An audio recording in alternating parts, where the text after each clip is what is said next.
শ্রমিকরা এখন মনে করছে, যে কারণে হোক বেশিরভাগ শ্রমিক, যে তাদের যৌক্তিক অযৌক্তিক দাবি আদায়ের এখনই শ্রেষ্ঠ সময়। এটা তাদের একটা বদ্ধমূল ধারণা হয়েছে এবং সেটা থেকে তারা সেই কাজটা করছে। আর একটা হলো, আমি যতটুকু জানতে পারলাম যে 90 ভাগে কম বেশি গার্মেন্টসে বেতন দেওয়া হয়েছে, কিছু বাকি আছে। যদি বাকিটা দিয়ে দেওয়া হয় খুব 2-4 দিনের মধ্যে, তাহলে পরিস্থিতি ইমপ্রুভ করবে, যে কোনো সন্দেহ নাই। কিন্তু বেক্সিমটির ব্যাপারটা মাথায় রাখতে হবে, কারণ এখনও কয়েক হাজার শ্রমিক বেতন পায় নাই, তারা রাস্তা প্রতিবন্ধ করছে।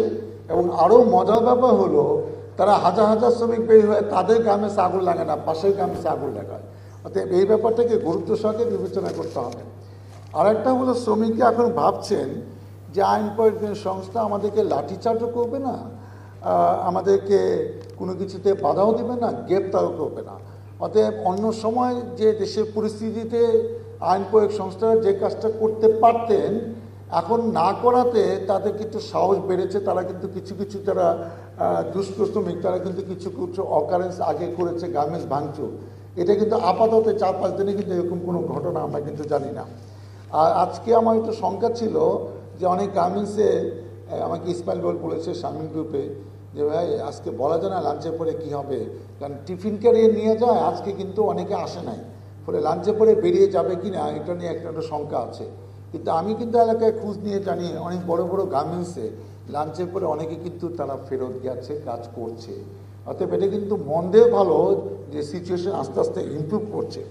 আর শ্রমিক নেতৃবৃন্দ ভাই থেকে আমি একটা অনুরোধ করবো, আপনাদের অনেক দাবি যৌক্তিক, আমরা দফায় দফায় মিটিং করে, আমরা আপনাদের সাথে আলাপ করে এই বিজেপি নেতৃবৃন্দ, এই যে টিফিন 10 টাকা করে বাড়ানো হয়েছে, 225 টাকা হাজিরা বোনাস দিয়েছেন, আপনাদের ব্ল্যাক লিস্ট, গার্মেন্টসটা যখন চলবে তখন হয়তো ব্ল্যাক লিস্টটা কার্যকর হয় না, কিন্তু হবে, তারা তো কথা দিয়েছে। কিন্তু এখন এই যে বৈষম্য ছেলে মেয়েদের, সেটাও কিন্তু তারা মেনে নিয়েছে। কিন্তু এটা না চালু করে আপনারা খালি যদি দাবি করতে থাকেন, এবং একটা বড় সমস্যা কি, 2টা গার্মেন্টস পাশাপাশি, 2টা গার্মেন্টসের মালিকদের সক্ষমতা 2 রকম। সেখানে কিন্তু ওই হাজিরা বোনাস, বেতন টেতন অনেক কিছু কিন্তু বৈষম্য আছে। তারা কিন্তু আবার রাত থেকে এক বাসায় থাকে।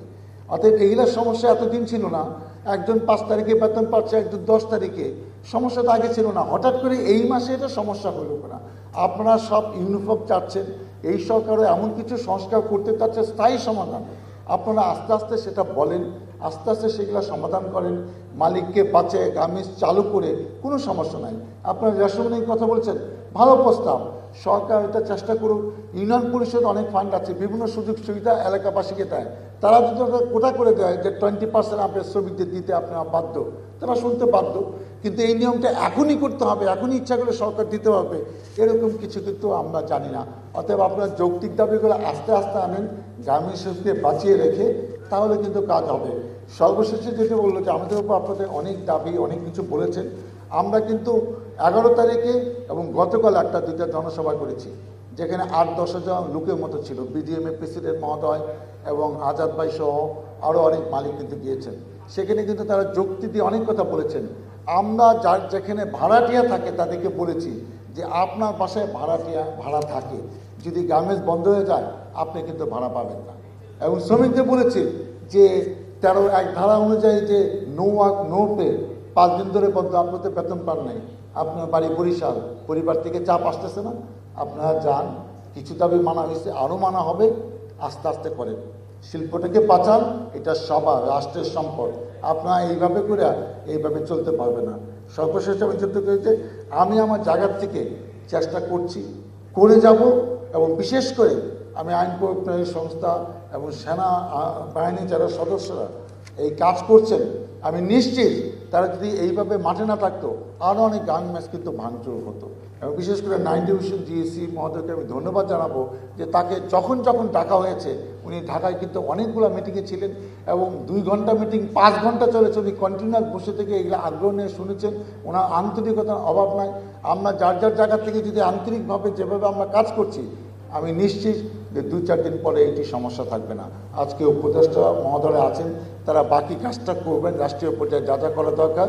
আমি আশাবাদী, আশিরা যে সমস্যা নিয়ে আপনারা সবাই চিন্তিত, এটা 2 দিন পরে থাকবে না।